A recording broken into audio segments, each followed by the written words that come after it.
Jesse Fields, a seasoned investigator of the supernatural, leads his team into the outskirts of suburbia, where lavish McMansions stand empty, their grandeur faded and forlorn. The air reeks of earth and rain, and the once vibrant neighborhoods are now silent. The echoes of ghost towns caught between dimensions. Crackling overgrowth creeps between broken windows, as if nature itself is conspiring to reclaim these man-made anomalies.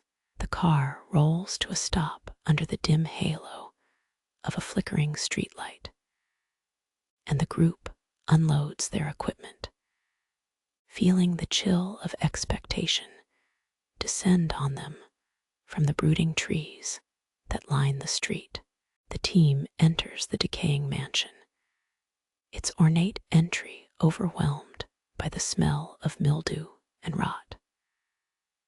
The grand staircase looms ahead, its once polished banister now crusted with grime and cobwebs, looking like the spine of a slumbering beast.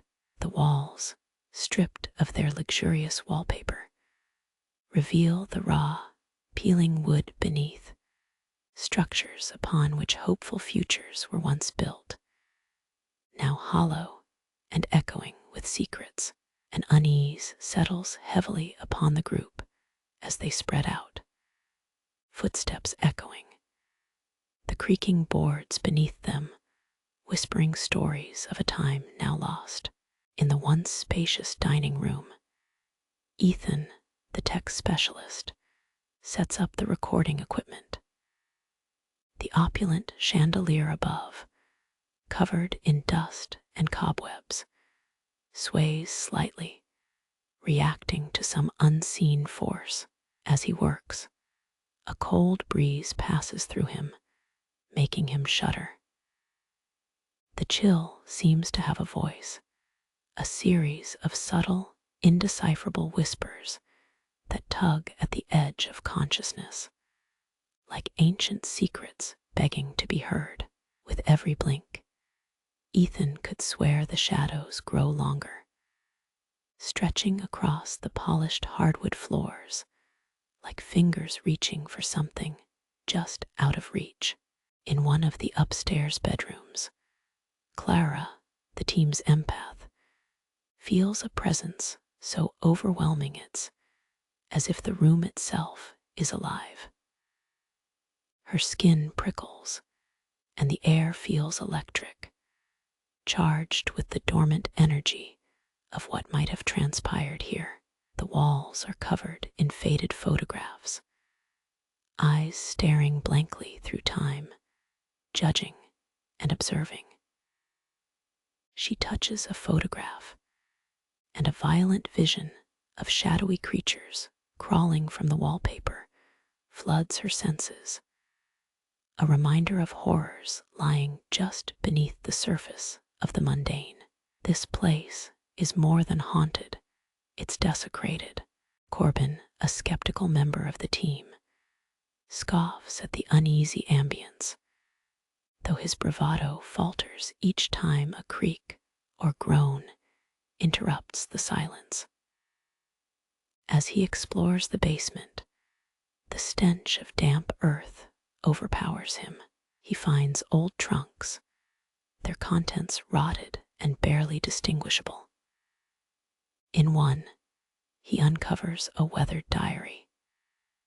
Its pages, yellowed and fragile, are filled with frantic entries about dreams of winged shadows, cries in the night, and a presence that promises both fear and unholy union. The further he reads, the more erratic the handwriting becomes, as if ink itself began to tremble with terror. As night falls, the group convenes in the living room to discuss their findings. Jesse, ever the leader, senses they are not alone. The house grows restless, the temperature dropping dramatically. The anticipation in the air buzzes, and it's as if the walls themselves lean in, listening. Then, without warning, the chandelier crashes to the ground, sending shards of glass skittering across the floor. A surge of adrenaline hits the team as they scramble to their feet. The presence no longer lurking in the shadows, but standing boldly in their midst, challenging their intrusion. Ethan races to check the recording equipment, his rational mind struggling to make sense of the supernatural storm encircling them. The devices flicker erratically, registering the unseen energy permeating the house. Distorted voices echo from the speakers, a dissonant harmony of moans and distorted words that seem pulled from another reality. As he fine-tunes the equipment, a clear voice cuts through the static, a child whispering. He watches, he waits.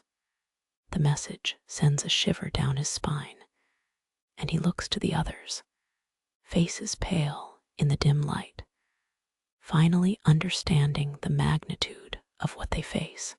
Determined to unravel the mystery of the diary entries, Clara and Corbin venture into the attic, a labyrinthine space filled with relics of past occupants.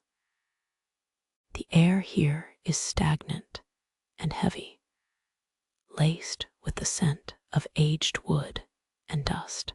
As they sift through the clutter, they find a locked chest.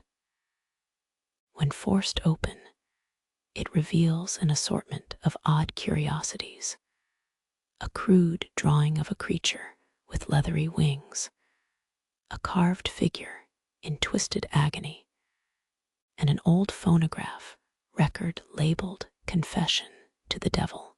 Its presence chills them, the weight of unspoken horrors past and present threading through time. Back in the dining room, the team plays the phonograph record. The needle scratches, releasing a cacophony of low growls and guttural incantations that seem to seep into the very fabric of the room.